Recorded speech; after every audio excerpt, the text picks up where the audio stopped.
Allez, est-ce que vous êtes en forme en ce vendredi pour parler Parfait. donc super, merci Claire. Donc l'idée, voilà, c'est de proposer un peu 5 défis que doit relever un manager qualité ou un manager QSE hein, qui veut intégrer la RSE dans son système de management. Voilà. Donc là, de manière très opérationnelle, on va l'évoquer, mais à ma grande surprise, moi, j'ai depuis des années, hein, je dirais une dizaine d'années, j'ai toujours pensé que la fonction légitime dans une organisation pour porter la RSE était la QSE ou la fonction qualité. Et ça, c'était vraiment une conviction forte pour plein de raisons, parce qu'il y a beaucoup de passerelles et beaucoup de choses qui font que ce manager qualité ou manager QSE me paraissait légitime pour porter cette fonction, cette démarche RSE. Or, dans les faits, on s'aperçoit qu'aujourd'hui, il y a beaucoup d'autres fonctions qui portent ces démarches RSE. C'est souvent le marketing ou la communication, parfois les ressources humaines et bien entendu, de temps en temps, c'est le QSE, mais c'est pas, j'allais dire, une fonction qui est omniprésente. Alors l'idée, c'est de se dire, essayer de comprendre un peu pourquoi il n'y a pas cette légitimité dans les organisations et puis d'essayer d'imaginer des passerelles. Alors, hop, donc, quelques constats que je vous partage. Donc, la RSE se développe dans de nombreuses organisations. Ça, c'est une certitude, je vous apprends rien là-dessus, hein, mais pour plusieurs raisons. Il y a des exigences clients qui arrivent de manière très forte, hein, comme ça l'a été il y a quelques années au niveau de la qualité. Après, ça l'a été vraiment au niveau purement environnement avec la 14001. Et aujourd'hui, il y a de plus en plus de clients qui imposent à leurs fournisseurs d'avoir engagé des démarches RSE. Et donc tout ça, ça peut être dans les cahiers des charges des clients ou dans des évaluations clients. Donc ça concerne aussi bien le domaine privé, hein, j'allais dire, que le domaine public, parce que dans la commande publique aussi, on peut retrouver ça. Donc ça, il y a ces exigences clients. Ensuite, il y a une vraie prise de conscience avec notamment tout ce qui concerne le climat. Donc là aussi, c'est important. Il y a de la nécessité face au marché aussi de pouvoir répondre à ces éléments. Donc ça, le premier constat, c'est que ça se développe, c'est incontestable. Ensuite, c'est ce que je vous disais un peu en introduction, la RSE est pilotée d'une manière générale par une fonction support de l'organisation. Alors, exception faite des grands groupes, on trouve pas toujours une fonction dédiée, hein, on n'a pas des directeurs RSE dans toutes les organisations, ou on n'a pas des fonctions dédiées à la RSE. Donc, c'est souvent une fonction support qui prend en charge tout ou partie de la RSE. Donc, comme je vous le disais également dans l'introduction, ça peut être du côté de la communication, ça peut être du côté marketing, ça peut être du côté ressources humaines, qualité, QSE, etc. Historiquement, si on regarde un peu dans le rétroviseur, certaines entreprises ou organisations ont pensé tout de suite à la communication marketing parce qu'elles ont vu les effets un peu communication, valorisation de la société. Et il y a un certain nombre d'entreprises qui ont, j'allais dire, communiqué plus rapidement qu'elles ont mis en œuvre. Hein. C'est un peu le travers de cette démarche, c'est de communiquer, de se dire on est sur la vitrine, on est très beau, puis derrière, quand on regarde l'organisation vue de l'intérieur, il y a peut-être un décalage, c'est-à-dire qu'il y a des entreprises un petit peu qui dégainent plus vite la RSE qu'elles le font la RSE. Voilà. En termes de valeur, j'ai plutôt une démarche inverse, c'est-à-dire que c'est plutôt faire les choses et une fois qu'on a fait les choses, par contre, il y a pas de voilà, c'est pas un sujet tabou, on peut communiquer sur ces choses.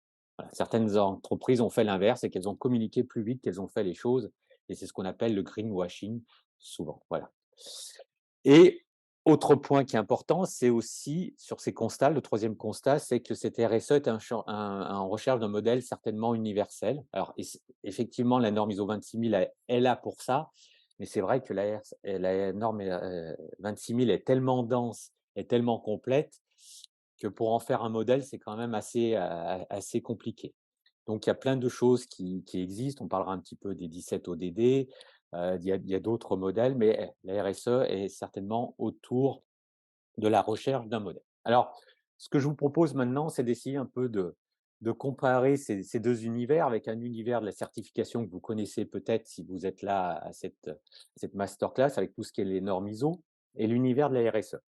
Donc, je dirais que l'univers de la certification, c'est un univers d'exigence. C'est-à-dire que quand on est dans le cadre d'une norme type ISO 9001, 14001, 45001, 50001 et toutes les normes sectorielles, on a des exigences, c'est-à-dire qu'on vous dit ce que vous devez faire. Et là, vous n'avez pas trop le choix, on est sur ces normes d'exigence. Vous avez des audits externes et on est plutôt dans une logique de conformité, voire d'efficacité, mais c'est pas et de performance. Dans l'univers de la RSE, on est plutôt sur des principes. On n'est pas sur des notions d'audit externe, on est plutôt sur des notions d'évaluation, hein, on le verra sur les différents modèles.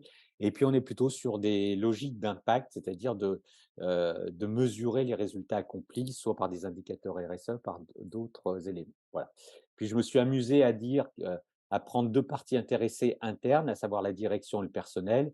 Et quand on est dans l'univers de la certification, je dirais le coup de cœur est certainement moindre que lorsqu'on est dans l'univers de la RSE, notamment au niveau, au niveau des collaborateurs et du personnel, parce que l'univers de la RSE peut répondre à un certain nombre de préoccupations que les personnes ont à titre individuel. Alors, le premier défi, c'est de savoir choisir les bons sujets. Et c'est là qu'à mon avis, il y a une différence fondamentale entre une démarche type de certification type ISO et une démarche RSE.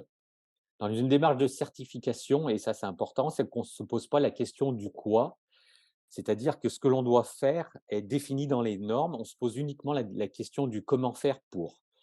Si je schématise un petit peu, c'est de dire que la norme vous dit tout ce que vous devez faire et quand on met en place une démarche, on se pose pas la question en se grattant la tête: «Mais qu'est-ce que j'ai pour bien, pouvoir bien faire pour être certifié ISO 9001, 14001 ou autre», hein? La norme vous dit: ben, vous devez définir une politique. Voilà. Après, vous allez vous gratter la tête pour vous dire: «Bah, je vais mettre quoi dans cette politique? Comment je vais faire?» Mais vous allez pas vous poser des questions sur le quoi. La norme va vous dire, il faut mettre en place des audits, il faut mettre en place des indicateurs, des process, et cetera. Elle vous donne, voilà, tout votre schéma directeur, votre ordre du jour. Quand on est dans une démarche RSE, j'allais dire volontaire, ben là, le quoi, il n'est pas défini. Et on a face à nous une multitude de sujets que l'on peut traiter. Et c'est là que c'est la vraie difficulté, c'est de se dire, on part vraiment d'une feuille blanche et quels sont les sujets qui sont prioritaires pour mon organisation. Et là, je pense qu'il y a une vraie différence fondamentale entre une démarche type ISO où on vous donne le sujet, les sujets à traiter, une démarche RSE où c'est vous qui devez définir ces sujets et le terme d'enjeu, et c'est là que prend toute son importance. Alors vous allez me dire, pour les experts qui sont là, bah, les enjeux, la norme ISO 9001 ou les normes de système de management les intègrent. Je suis entièrement d'accord avec vous. Sauf qu'elle les intègre de manière comme un élément du système. Tandis que quand on est sur une démarche RSE, la vraie question à se poser, c'est quels sont nos enjeux? Et ces enjeux, eh ben, on va les trouver dans différents univers. J'allais dire, il y a des enjeux au niveau environnement, ou plus exactement aujourd'hui, je vous ai mis ce terme parce qu'on parle de plus en plus de la planète, et ça, c'est intéressant en termes de changement de sémantique. Quels sont nos enjeux sociaux, c'est-à-dire vraiment qui concernent nos collaborateurs en interne, sociétaux, de gouvernance, parce que la RSE concerne aussi la gouvernance, et de business, parce que la RSE peut même impacter votre business model si celui a des impacts environnementaux qui sont importants. Donc là-dessus, la question simple, c'est quels sont nos enjeux prioritaires, quelles sont nos réelles préoccupations? Et ça, cette démarche, moi, le terme que j'aime bien, ça nécessite de se faire un 360 degrés de l'organisation pour avoir une approche holistique et de se dire quels sont les sujets que l'on puisse mettre en œuvre dans tous ces domaines. Donc là, c'est un vrai sujet et il faut définir quels sont vraiment vos enjeux. Voilà, donc c'est ce que je vous présente à gauche, c'est vraiment les enjeux qui sont prioritaires. Alors généralement, on arrive à entre 10 et 20 enjeux pour chaque organisation, lorsqu'on fait cet exercice, hein. C'est vraiment de définir un enjeu, c'est vraiment un point, un sujet clé qui est important. Alors il y a un outil dans la RSE, que l'on ut qui est important et qu'on retrouve dans de nombreux rapports RSE, c'est ce qu'on appelle une matrice de matérialité. C'est-à-dire qu'une fois que vous avez défini ces enjeux clés, Bah, c'est de les mettre en relation en disant: «Cet enjeu-là, sur cette matrice de matérialité», donc excusez-moi, il y a 2 axes. Un axe horizontal, c'est quelle est l'importance de cet enjeu pour nous? Donc là, on est très égocentrique et ça, on le fait généralement très bien. Cet enjeu, il est vraiment important pour nous et c'est d'essayer de faire l'exercice de se dire: «Quelle est l'importance de cet enjeu par rapport aux parties prenantes?» Et là, c'est vraiment sur ce point-là qu'il y a une différence déjà dans toute démarche intéresseur où on s'intéresse aussi sur l'importance de l'impact de cet enjeu sur les parties prenantes. Et on vient s'amuser à positionner l'enjeu tel qu'il a défini en interne en disant ben, cet enjeu, il est super important pour nous, mais il est également super important pour notre partie prenante. Et c'est avec cette matrice de matérialité que vous allez définir quels sont les enjeux clés prioritaires à mettre en œuvre. Bien entendu, c'est ceux qui se trouvent en haut à droite, c'est-à-dire que ce sont les enjeux qui sont importants pour vous et vos parties prenantes. Voilà. Donc, si on prend des exemples d'enjeux, par exemple, vous pouvez dire, bah, nous, un enjeu clé pour nous, c'est, je sais pas, c'est par exemple travailler, un enjeu clé, c'est de fidéliser nos collaborateurs ou c'est de travailler sur la marque employeur. Donc ça, c'est des enjeux qui peuvent, être dans l'univers de la sphère, que je vous présentais sociale. Après, vous pouvez avoir des enjeux vraiment liés, sur l'environnement, sur, l'éco-conception, sur le cycle de vie, sur la gestion des déchets. Vous voyez, c'est vraiment des enjeux qui sont spécifiques, à votre, à vos domaines, d'activité. Donc ça, c'est un point clé, c'est d'arriver à définir quels sont, ces enjeux clés et c'est le travail qui est pas le plus simple à mettre en œuvre, dans une organisation parce que là, il faut faire, mettre en place des groupes, heu, organiser beaucoup de sessions, collectives pour arriver à définir ces enjeux. Voilà. Donc généralement, hein, les retours, d'expérience montrent qu'il existe une bonne dizaine d'enjeux qu'on peut avoir, et qu'on peut ensuite organiser, comme je vous le disais ça, sur des enjeux qui sont liés à la planète, au social, au sociétal, à la gouvernance et au business. OK? Donc ça, le 1er, défi qui concerne un responsable, qualité ou un manager QSE qui va intégrer, la RSE dans son système de management, c'est de se dire quels sont vraiment nos enjeux, sur quel sujet on va travailler. Une fois que vous avez fait ce travail-là, on reprend les enjeux et c'est ces enjeux-là qu'on va décliner en chantier. Voilà. Donc s'il y a un enjeu autour de la fidélisation ou de l'intégration ou d'attirer des nouveaux, candidats autour de dans notre organisation et ben cet enjeu-là, on va le décliner en 1, 2, 3, 4, 5 chantiers, en désignant ensuite des pilotes, qui seront bien entendu le responsables de l'enjeu. C'est-à-dire que pour chaque enjeu, il nous faut un porteur d'enjeu, des contributeurs et puis après des phases de lancement de cet enjeu. Voilà. Donc l'idée, voilà, c'est d'arriver à trouver sur quel sujet vous allez, vouloir, travailler, heu, pour, cette démarche, RSE. Alors, ici se pose la question du lien avec les labels.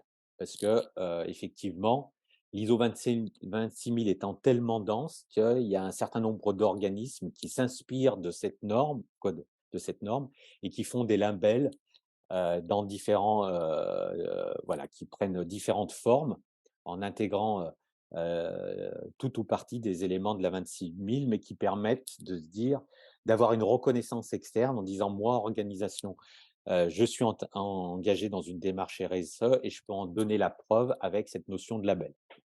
Sachant que les labels, c'est quelque chose qui est apprécié aujourd'hui, hein, que les entreprises ou que les organisations ont pris l'habitude de mettre en exergue. C'est parce que ça prouve que je fais un certain nombre de choses dans le domaine de la RSE. Voilà, donc là, je vous ai mis quelques, labels sur cette, diapositive. Bien entendu, c'est pas exhaustif. Un des labels qui se développe, très bien, bah, c'est EcoVadis. EcoVadis se développe parce qu'il s'inscrit dans une chaîne de valeur. Donc ce modèle-là est intéressant en tous les cas au niveau, stratégique parce que, ben, une fois que vous êtes engagé, dans ce label et ben, les fournisseurs des fournisseurs s'engagent et cetera. Donc c'est dans cette chaîne de valeur que EcoVadis a été conçu et du coup, ben, c'est un référentiel qui est exponentiel en nombre, de candidats. Voilà, donc la particularité de ce label, c'est que c'est sur du déclaratif, hein, il se repose pas sur des audits sur site, c'est, sur, des éléments de preuve qui doivent être déposés. Voilà. Vous avez le label, Lucie aussi, hein, qui se développe, qui a différentes formes, parfois en fonction des secteurs, d'activité. Un label qui se développe très bien aussi, qui est plutôt d'origine, américaine, c'est B Corp, où là, avec ces notions d'entreprise à mission, c'est un label qui se développe, voilà, en France et qui a de plus en plus de candidats. Vous avez CAC 26 000 qui est, Bureau Veritas, hein, et le label aussi, AFNOR avec, AFNOR, engagé RSE, voilà, qui permet d'avoir différents niveaux de maturité, hein, parce que ça, je ne l'ai pas dit aussi. Tous ces labels-là, c'est des systèmes généralement de points, qui sont attribués en fonction du nombre de points. Et ben, vous avez un niveau de maturité. Voilà. Donc, ce panorama des labels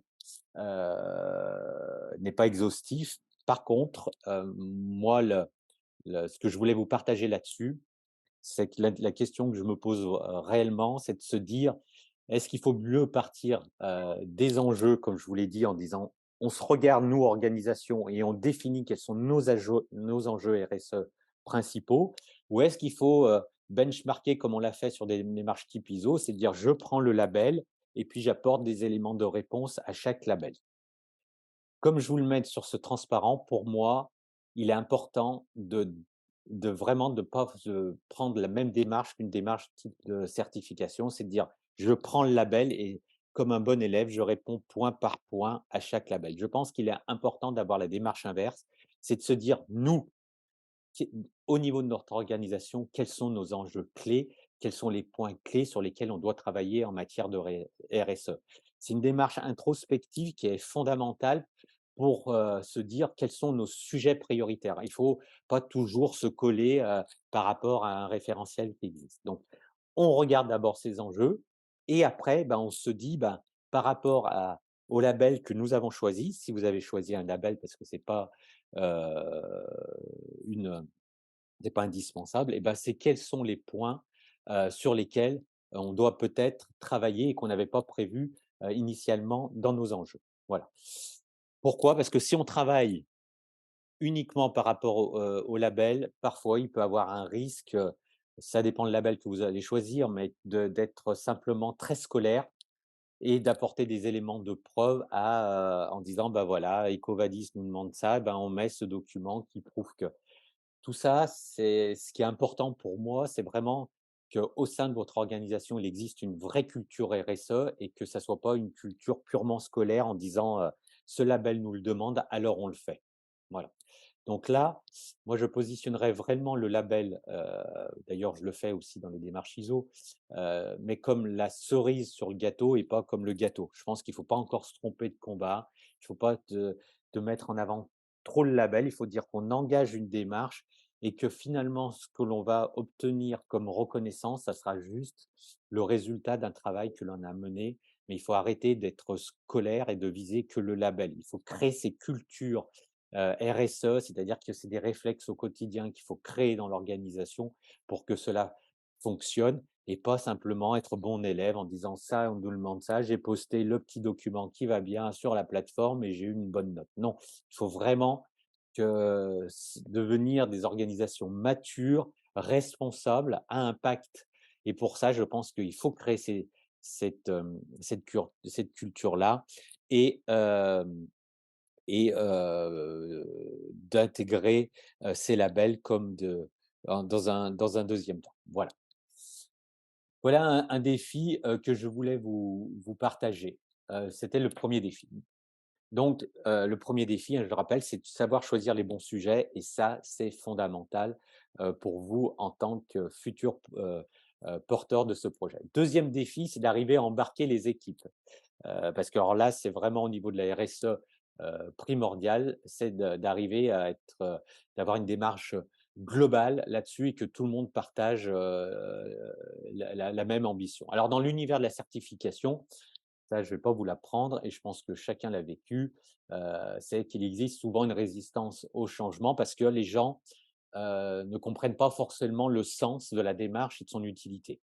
Alors là, c'est pareil, hein, il y a toujours des contre-exemples, mais souvent on se dit, «Ouais, notre entreprise va être certifiée ISO 9001» et si on se met côté collaborateur, c'est-à-dire que si on fait preuve d'empathie, ça c'est quelque chose que j'aime bien, hein, c'est d'essayer de se mettre à la place des autres. Si je fais preuve d'empathie, quelqu'un qui travaille dans une société, il peut très bien se dire: «Et and so what?» et autrement dit, si, je traduis ça un petit peu différemment et si je commence à provoquer parce que, il est bientôt midi, donc c'est l'heure, de vous maintenir aussi en éveil, c'est entre guillemets, «je m'en fous un peu quoi de la société va être certifiée». C'est lui ce qui l'intéresse, c'est ce que ça va changer pour moi, collaborateur. C'est-à-dire que ce qui est important, c'est toujours donner du sens. La certification, c'est pas forcément, du sens, mais si vous communiquez en disant: «Bah, voilà le sens de notre démarche, voilà pourquoi on fait de la qualité», c'est-à-dire c'est qu'on veut vraiment améliorer notre satisfaction clientèle, c'est qu'on veut harmoniser heu,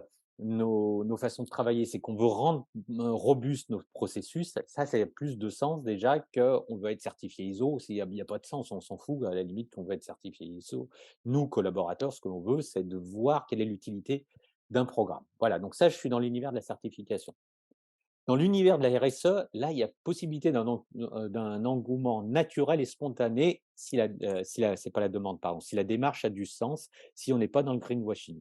Alors ça, pour l'avoir vécu, j'ai été moi-même complètement surpris, de la différence entre la 2 démarches. Étant plutôt accoutumé à mener des projets type, ISO 9001 ou QSE, au niveau RSE, on s'est retrouvé dans une entreprise avec plein de volontaires. C'est-à-dire des gens qui se sont, naturellement portés volontaires pour dire: «Bah, moi, votre truc, ça m'intéresse, comment je peux participer?» et ça, ce que je vous dis là, c'est pas inventé, hein, c'est vraiment du retour du terrain. Des gens qui ont voulu participer même dans des comités de pilotage, des gens qui se sont investis là-dessus. C'est-à-dire que quand on parle RSE, mais quand on parle vrai RSE, c'est qu'on n'est pas dans le greenwashing et qu'il y a un vrai enjeu, j'allais dire qu'il y a une vraie éthique dans la démarche, qu'il y a du sens, les gens vont venir naturellement à vous, alors que dans la colonne de gauche, il faut aller chercher les gens. Donc ça, c'est important et pour embarquer les équipes, ce qu'il faut faire, il faut faire des copiles étendues. Alors je commence à vous en parler, le copil étendu, c'est-à-dire c'est à faire appel au volontariat et vous allez voir que, ici, il y aura pas que forcément, dans un copil et moi c'est ce que j'ai vécu en tous les cas, il y aura pas forcément que le haut de la hiérarchie. Si on fait de la RSE, il faut casser les codes et si on veut casser les codes et ben, il faut, changer aussi son approche. Donc, dans un copil étendu RSE, on doit avoir des gens du terrain. On doit avoir aussi des gens, ce comité doit être représentatif de toute l'organisation. Vous pouvez aussi, pour embarquer les équipes, mettre en place des référents RSE, des gens qui vont porter le message, qui seront un peu des relais dans votre démarche. Il faut faire aussi l'appel à candidature sur les volontaires, vous verrez, vous serez surpris. Parce qu'autant si vous faites de l'appel à candidature sur des démarches de certification, vous allez pas avoir, vous aurez pas l'embarras du choix. Autant dans des démarches, RSE, ça vous verrez qu'il y aura, des gens qui vont se porter volontaires. Il faut faire de la sensibilisation pour faire prendre il faut qu'il y ait une prise de conscience. Alors aujourd'hui, il existe plein d'outils, heu pour sensibiliser, hein. C'est de se dire: «On veut faire quelque chose, mais de pourquoi?» et dans un univers beaucoup, global. Donc, cette prise de conscience, il y a énormément d'organisations qui font des fresques. Alors on a des fresques un peu j'allais dire, qui se sont multipliées. Il y a la fresque du climat, il y a les fresques de l'économie circulaire, il y a la fresque il y a plein de fresques qui existent, mais les fresques sont des éléments qui permettent aux gens de prendre conscience alors c'est parfois une prise de conscience qui peut être un peu alarmiste parce que la fresque, par exemple, du climat se termine pas forcément bien, mais en tous les cas aussi c'est une réalité. Mais l'idée, c'est de se dire: «On vous embarque dans un projet parce qu'on prend de la hauteur et ce projet il a de l'importance», et cetera. Et puis, si vous voulez embarquer les équipes, il faudra faire aussi, de la formation, pas simplement que de la sensibilisation, mais de la formation sur des thématiques. On va aussi en reparler parce que les sujets à traiter sont tellement vaste qu'il faut embarquer toutes les équipes. Le troisième défi qui est relevé, c'est de penser et agir autrement. Donc dans l'univers de la certification, le manager de qualité a souvent une posture de sachant, c'est celui qui connaît entre guillemets «la norme». Il a un rôle de booster pour tirer les équipes, hein, c'est plutôt l'image de la locomotive qui doit toujours tirer, hein. Vous savez, on représente souvent la qualité avec le PDCA, sur une pente et puis avec un petit bonhomme qui est là, qui retient le PDCA et c'est notre manager qualité ou manager QSE parce que c'est vrai que, bah, il faut avoir de l'énergie, hein, pour être manager qualité ou QSE, pour booster les équipes, il faut tirer, tirer, tirer en permanence là-dessus. Donc ça, c'est la posture de la certification et cette posture, elle est aussi liée à la certification, au système de certification parce que généralement, quand arrive l'audit de certification, bah, c'est là qu'on pointe tout ce qui n'a pas été fait naturellement pendant toute l'année et c'est là qu'il faut encore tirer toutes les équipes. Dans l'univers de la RSE, il faut surtout pas que le manager qualité reprenne la même posture. Donc il doit plutôt avoir un rôle de facilitateur, il doit vraiment avoir un rôle de chef d'orchestre, mais il n'est pas le sachant. De toute façon, heu il est impossible d'être le sachant RSE tellement l'univers est vaste. Autant on peut être un sachant dans l'environnement, autant on peut être un sachant dans la qualité, autant on peut être un sachant dans l'énergie, mais être un sachant RSE, pour moi, c'est quelque chose qui est quasiment impossible tellement les sujets sont vastes et nombreux, aussi bien au niveau social, au niveau sociétal, au niveau, gouvernance et cetera et cetera. Donc ce porteur de projet RSE, il ne peut pas se positionner comme le sachant de tout. Il doit vraiment être un chef d'orchestre qui est là pour être un facilitateur du changement dans l'organisation et gérer toute l'énergie positive qu'il y aura pour animer cette démarche. Voilà. Alors, juste avant de passer au quatrième défi, je fais juste un petit point d'arrêt pour voir, voilà, donc on est monté à 66 participants, tout le monde est bien là aussi. Ça va, je me repose, je vous donne beaucoup d'informations, hein. J'espère que vous n'avez pas trop mal à la tête. Ça va, tout le monde suit? Merci Claire qui me dit: «Ça va». Je parle beaucoup, hein, je suis désolé, mais je suis là pour ça aussi. OK, allez, on continue. Donc hop, je me repartage mon écran et voilà. Donc normalement, tout doit être en ordre. Si jamais ce n'était pas le cas, je vous demande à ce qu'il y ait quelqu'un qui crie à l'aide. Hop, alors attendez voir, j'ai perdu le partage, je vais me remettre là. Voir votre écran. Est-ce que c'est bon pour l'écran? Ah, Oui, c'est tout bon? Alors on continue. Quatrième défi qui est posé au manager qualité qui va intégrer la RSE. Donc c'est faciliter le changement, hein, j'en ai parlé un petit peu avant. Donc c'est déployer de nouvelles méthodes de travail pour suivre la démarche RSE, hein. Une petite dose de numérique facilite les choses aussi parce que les sujets sont tellement vastes qu'il faudra à un moment parler aussi un peu d'outils, pour aborder tous ces sujets. Il faut être en état de veille permanent au regard des enjeux, c'est-à-dire de faire un benchmarking et puis il faudra aussi animer des séances de travail en favorisant l'intelligence collective. Ça, je vais en parler aussi un petit peu, plus loin parce que notre, porteur de projet RSE ou notre facilitateur, RSE est là pour apporter, des choses nouvelles. On ne peut pas porter un projet RSE en travaillant toujours avec les mêmes méthodes. Il faut faire des trucs un peu innovants, il faut casser les codes, il faut embarquer les équipes et on ne peut pas embarquer les équipes si on travaille toujours à l'ancienne. Aujourd'hui, il y a des nouvelles approches, hein, sur l'intelligence collective. Pour moi, c'est le maître mot. Il faut faire du World Café, il faut faire des ateliers de co-développement, il faut travailler autrement. Ça veut dire que ce manager qualité ou ce manager QSE, s'il n'a pas ces outils de l'intelligence collective, il doit se former pour être porteur de ce changement en interne. Il ne sera pas le sachant n'ayant pas toutes les compétences possibles. C'est impossible d'être compétent sur tout. C'est impossible d'être compétent en social. C'est impossible de maîtriser l'éco-conception, tous les cycles de vie, le business, toutes les modalités de gouvernance, etc. Il est porteur d'un projet général, mais il ne peut pas être le sachant de toutes les composantes RSE. Du coup, cinquième défi aussi, c'est de développer des nouveaux temps. Alors ça, c'est un peu mon dada du moment. C'est-à-dire qu'aujourd'hui, dans les organisations, on travaille toujours sur les mêmes temps et ce responsable RSE ou p doit avoir 3 temps. Alors je vous propose un temps à 3 à 5 ans et c'est là, c'est peut-être la une différence avec le manager qualité qui a pas cette notion de se projeter.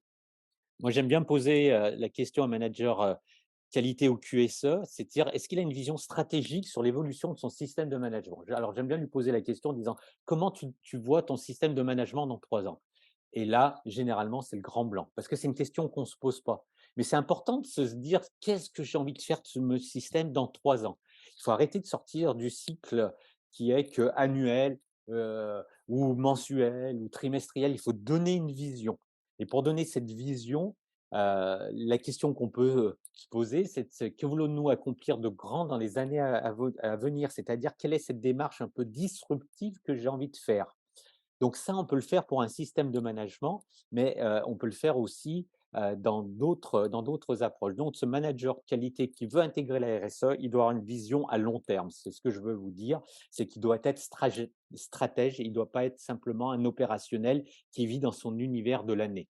Il faut arriver à voir loin, il faut arriver à avoir une vision de ce que l'on veut être et porter cette vision dans l'organisation. Et c'est peut-être là, si je reviens au début de ma présentation, qu'on n'a pas pensé à la qualité naturellement ou QSE, lorsqu'on a des projets RSE, parce que la RSE, c'est de la stratégie et le manager qualité ou QSE aujourd'hui, il n'a peut-être pas forcément cette image, je ne dis pas qu'il ne l'a pas en soi, mais cette image en interne dans l'organisation d'être un stratège, c'est-à-dire de quelqu'un qui peut porter des projets d'avenir. Voilà. Donc là, il y a aussi, on va le voir plus loin, mais un travail à faire sur ce positionnement dans l'organisation, du manager qualité. Donc travailler sur ces temps longs, c'est important. C'est pas de travailler qu'à l'année, parce que l'année est un temps très court. C'est: «Qu'est-ce que j'ai envie de faire finalement dans les 3 à 5 ans à venir au niveau de mon système de management?» Ensuite, il faut travailler aussi des temps très courts à l'inverse, donc tout de suite, la journée à la semaine pour limiter la charge mentale. La deuxième idée que je voulais, travailler là-dessus, c'est vraiment cette idée de d'être très réactif pour limiter cette charge mentale sur un certain nombre de sujets qui peuvent se traiter, immédiatement. Voilà, donc ce manager qualité qui veut intégrer la RSE, comme il aura de plus en plus de choses à intégrer, il faut aussi qu'il se pose une question, sur sa façon de travailler et d'éviter d'avoir que des listes de tâches, de choses à faire, sinon ça sera très court. Puis des temps intermédiaires aussi qui sont peu répandus dans les organisations. Moi, j'aime bien, c'est le temps du trimestre ou du quadrimestre. C'est des temps, notamment, pour ceux qui ont assisté, au webinaire sur la revue de direction, j'en ai un peu parlé avec la méthode OKR. On parle beaucoup des objectifs trimestriels ou quadrimestres parce que l'année, finalement, on se donne des objectifs à l'année, on se fait des plans d'action à l'année. L'année, ça peut être très, c'est loin et c'est long et court en même temps. Le trimestre, moi, j'aime bien travailler sur des trimestres, c'est de se dire: «Allez», là, par exemple, on le fait nous à titre, au niveau de Calinov. On est en train de terminer là, notre premier trimestre 2020. On s'est fait tout un plan d'action et des objectifs. Et ben, c'était notre jalon 1. Maintenant, on se donne quoi comme objectif sur notre prochain trimestre? Et ben, c'est des temps intermédiaires qui sont très intéressants à travailler parce qu'ils sont très concrets et surtout, ils incitent à l'engagement. Parce que sur des temps annuels, on se dit: «Oh là là, l'année pour faire des trucs en décembre de l'année prochaine, c'est l'éternité» et puis finalement l'éternité, un jour, elle devient réalité et on n'a pas eu le temps de travailler dessus. L'engagement du trimestre ou du quadrimestre, c'est des temps que je vous invite à développer aussi dans vos organisations. Alors du coup, si on veut, ces missions du responsable RSE aujourd'hui, hein, je vous en ai mis, quelques-unes, qu'on retrouve, si vous faites des recherches sur internet, hein. Donc c'est en permanence à l'écoute du marché. C'est quelqu'un qui doit faire de la veille réglementaire, normative, veille technique et cetera. Donc ça, c'est le rôle vraiment du responsable RSE et là, la fonction notamment QSE avec les parties SE, bah, sont bien au fait notamment de tout ce qui est réglementation, hein, ça fait partie des sujets qui sont traités dans les normes, 14 001 et 45 001. Donc ça, c'est d'avoir cette écoute du marché et notamment tout ce qui est veille réglementaire, surtout que cette veille, a tendance à se développer dans les domaines, RSE du fait, du contexte actuel et du climat. Ensuite, il faut savoir développer et piloter des programmes RSE. Ça veut dire que ce facilitateur, il doit savoir faire définir plutôt, pour être précis, les enjeux prioritaires. Il doit faire de la gestion de projet. Donc, si on regarde ça, je dirais que notre manager qualité au QSE, la notion de gestion de projet, il sait faire. Cette notion de transversalité, de travailler avec les équipes, etc., il est légitime parce qu'il a l'habitude. Par contre, où il y a un travail à faire, c'est ce travail de se dire sur quel sujet on va travailler sur les enjeux prioritaires et de pas de d'être capable de dire: «Ça, c'est important, c'est essentiel et on c'est ce sujet qui doit être mis sur la table». Troisième élément, c'est d'embarquer les équipes dans le programme RSE. Alors notre manager, qualité au QSE, il sait le faire, mais je dirais qu'il sait le faire souvent avec la notion de contrainte. C'est-à-dire que, parfois quand les équipes sont pas embarquées, on prend le prétexte et qui est légitime, hein, de la certification en disant: «On va être audité», c'est-à-dire qu'on essaye de convaincre un peu en disant, «On doit le faire parce qu'il y a un audit». Dans la différence là sur notre manager qualité au QSE qui veut s'embarquer là-dedans, il doit le faire non pas en disant on doit le faire parce qu'on va être audité, mais on doit le faire parce que c'est important pour nos enjeux, pour notre organisation et pour la planète quand ça se concerne la RSE.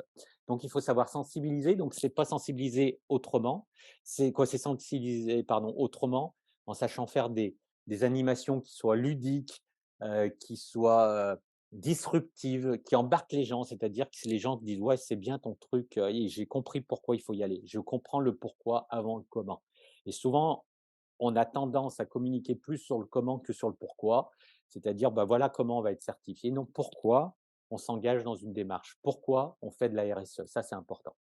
Il faut animer, communiquer en cassant les codes.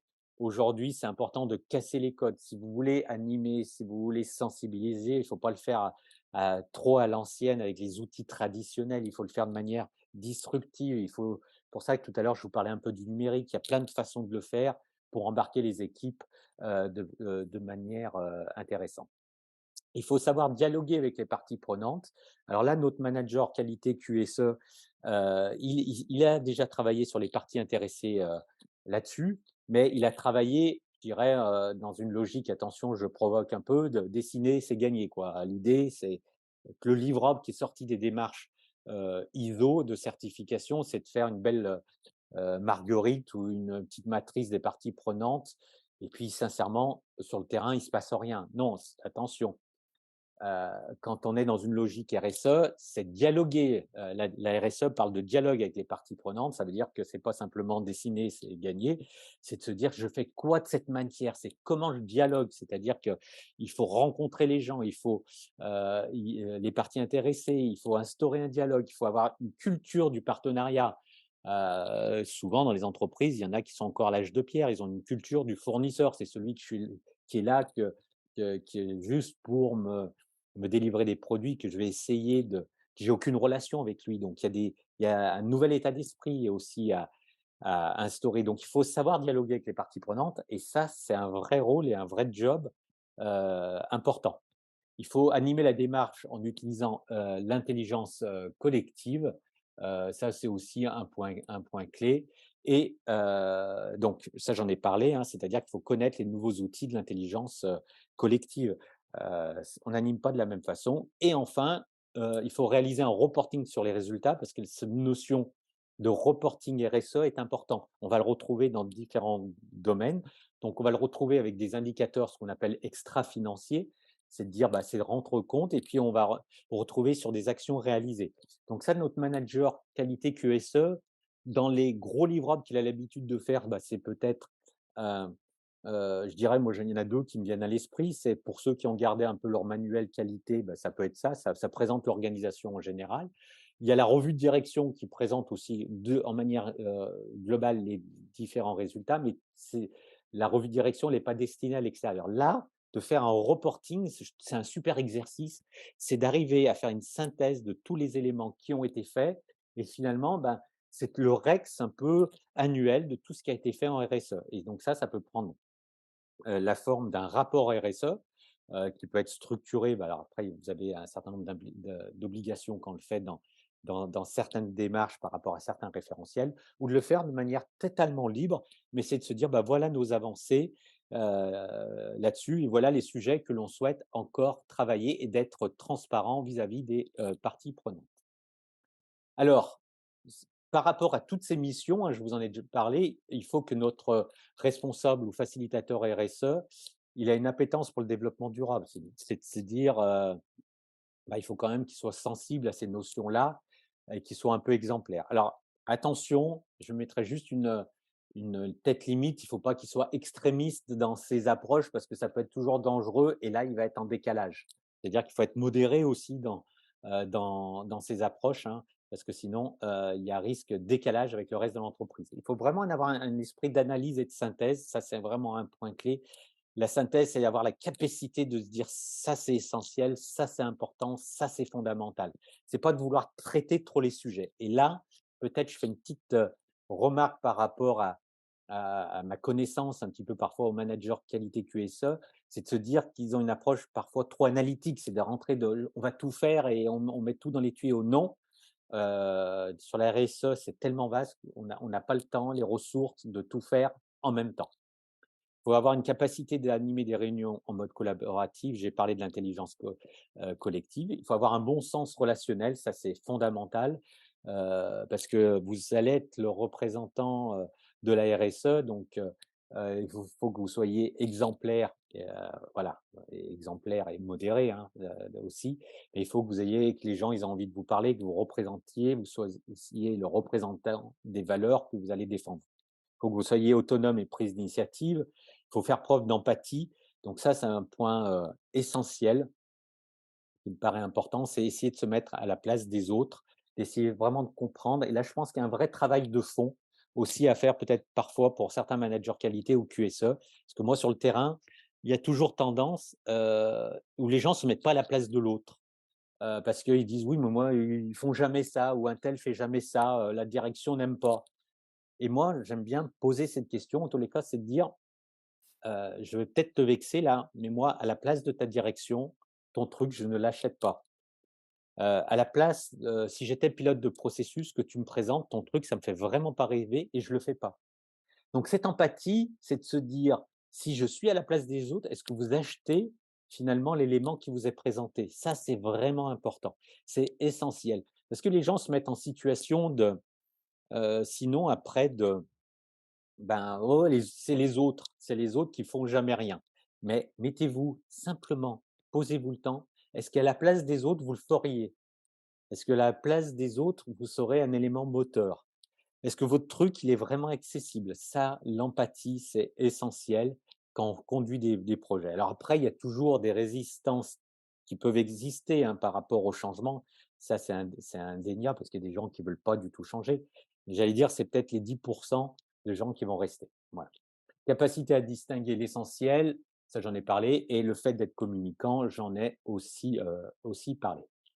Alors, si on fait une petite synthèse, si vous êtes manager qualité au QSA, vous avez des atouts, c'est indéniable. C'est pour ça que moi j'ai toujours cru que vous étiez la fonction légitime, pour prendre la RSE en interne. Vous avez cette vision transversale, vous connaissez beaucoup de gens. Vous avez l'habitude de travailler sans forcément des grandes équipes, des grands services et cetera.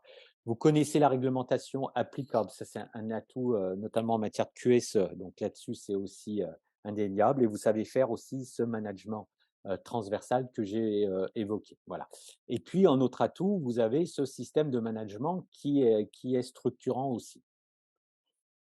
Les points à développer, c'est cette vision stratégique, c'est savoir se projeter, c'est savoir voir loin. Alors, je ne dis pas que vous ne savez pas le faire, mais en tous les cas, l'ISO, dans les démarches type ISO, on ne vous invite pas à le faire. C'est comment vous voyez votre approche dans les 3 à 5 ans. Ça, c'est important. C'est communiquer, dialoguer avec toutes les parties prenantes. C'est ça, pas simplement dessiner pour gagner, hein, comme je l'ai dit, mais c'est vraiment d'être dans cette ouverture, d'avoir une démarche très holistique. C'est d'animer en utilisant l'intelligence collective, ça aussi, j'en ai beaucoup parlé. Et puis, c'est également la prise de recul, c'est-à-dire d'avoir cette opération montgolfière. Et un point que je vais développer, c'est votre positionnement dans l'organisation. Voilà, c'est peut-être là qu'il y a aussi un travail à faire sur l'image que vous avez, parce que les gens vous ont mis, si vous êtes manager qualité ou QSE, bah, ils vous ont mis une étiquette. et malheureusement, hein, c'est comme ça, on met des étiquettes un peu à tout le monde. Une fois qu'on a cette étiquette, c'est parfois difficile de changer cette étiquette. Alors, le réflexe naturel, c'est de dire: «Oui, il faut changer ma définition de fonction». OK, pas de souci, ça c'est l'aspect, visuel, je vous rejoins. Mais si on change la définition de fonction et que vous, vous restez la même personne et que vous ne changez pas de posture, ça ne sert à rien. C'est un peu comme si on fait du greenwashing. Ce qui est important, c'est que les gens voient que, bah, que vous prenez un nouveau projet et que la prise en place de ce nouveau projet a changé des choses sur votre façon d'aborder les choses. Et que cette fiche de fonction que vous avez peut-être modifier, c'est que l'aspect formel, c'est que l'illustration, mais ce qui est le plus important, c'est de changer vous, c'est de changer sur votre approche que vous avez dans, l'organisation, c'est d'arriver à faire grandir les gens, à faire des choses aux gens sans la contrainte de la certification en disant: «Oh, fais attention, si tu fais pas ça, il y a l'auditeur qui va venir te punir quand il sera là parce que tu n'as pas fait». C'est de dire: «Je aujourd'hui, ce qui est important, c'est le fait de changer soi-même avant de changer les autres, et on a tous tendance, et moi le premier, c'est très simple à prôner le changement pour les autres, mais c'est beaucoup plus difficile à le faire pour soi, et si vous voulez vraiment prendre en charge ce projet RSE, n'oubliez pas que vous avez cette casquette certification, que vous avez cette casquette QSE et que si vous voulez que l'image votre image change, il faut changer votre façon d'aborder un certain nombre de choses et que cette façon de changer les choses, eh ben, ça va donner une nouvelle image dans l'organisation et qui va vous rendre totalement légitime. Alors, il y a un point aussi là que je voulais aborder avec vous, c'est que peut-être que je ferai un webinaire spécifique là-dessus parce que c'est un point, mais n'oubliez pas aussi que là-dedans, vous avez votre système de management qui doit être intégré. Ça veut dire quoi? Ça veut dire que on ne peut pas aujourd'hui se permettre d'avoir la QSE et la RSE à côté, côte à côte. C'est pas possible. Il faut avoir un système unique. Il faut avoir un système de management. Alors moi, j'aime bien ça. Je suis un peu, je lance l'idée, mais moi j'appelle ça un système de management responsable plutôt qu'avoir un SMQ ou un SMI. SMI, c'est trop galvaudé, QSE. Développez votre système de management responsable. Et vous allez dire, mais c'est quoi un système de management responsable? Eh bien, ça veut dire que c'est un système qui intègre toutes les composantes de l'organisation, c'est-à-dire la qualité, la sécurité, l'environnement et tout ce qui est RSE, c'est-à-dire que c'est un système de management unique. Alors pourquoi pas utiliser SMI? Parce que SMI, c'est galvaudé avec le QSE. C'est trop, voilà, il faut innover. Je pense qu'il faut avoir un système de management responsable ou les termes qui sont à la mode, c'est un système de management, à impact, voilà, on parle beaucoup d'impact ou engagé. Voilà, à vous d'être faire preuve, d'initiative. Mais ça veut dire quoi concrètement sur le terrain? On ne fait pas que du marketing, à ce moment-là. Ça veut dire que quand tous les éléments que vous allez travailler sur la RSE, vous allez les intégrer dans votre système de management en place. Et ça veut dire quoi concrètement? Bah, si vous faites un livret, un guide des achats durables, et bah, ce guide des achats durables ou responsables, il sera dans votre process sur les achats. Si vous travaillez sur la marque employeur, sur le social, ce truc-là, ça doit être dans votre système de management. Et tout ça, ça va faire une seule brique. Et que si vous faites qu'une seule brique, et ben, quand vous allez piloter la démarche, et ben, tout le monde va piloter une seule brique. Et du coup, quand vous ferez, par exemple, hein, vos revues de processus, bah, vous ferez des revues de processus qui vont embarquer tout, qui vont embarquer le QSE, la RSE et surtout les acteurs qui seront en face de vous. Bah, tout ce que vous allez faire aura du sens puisque ça sera un seul et même outil qui va faire ça. Alors, il y en a peut-être qui vont me dire: «Oui, mais nous, on va avoir peur, lors des audits de certification que l'auditeur vienne nous pointer là-dessus, là-dessus, là-dessus, là-dessus». Mais n'ayez pas peur de l'auditeur. Si vous êtes certifié 9001 et que vous avez un système de management responsable, que vous avez embarqué d'autres choses, et ben, vous êtes certifié que ISO 9001, point barre. L'auditeur, il viendra voir l'ISO 9001. Arrêtez d'avoir peur sur des choses qui vous bloquent. Votre client n'est pas l'auditeur externe, votre client, c'est la performance de votre organisation, c'est votre direction, c'est tous les acteurs en interne. Ne vous trompez pas de client à ce moment-là. Faites les choses non pas pour quelqu'un qui vient vous voir 2 jours par an, mais faites les choses pour vos clients internes. Voilà, c'était le petit coup de réaction pour secouer un petit peu juste avant le repas. Voilà, j'en ai terminé pour la présentation générale. J'espère que, je n'étais pas trop bavard. Je vais vite voir, s'il y a des réactions. On a un petit peu de on a 2-3 minutes de réaction. Alors, hop, je vais vérifier. Voilà, on est 64. Ça veut dire que j'en en a perdu que 2. Donc, merci de votre écoute, sur le papier. Voilà, en tous les cas, pour moi, il y a une réelle opportunité. Il faut que dans les organisations, quand on pense RSE, on pense QSE.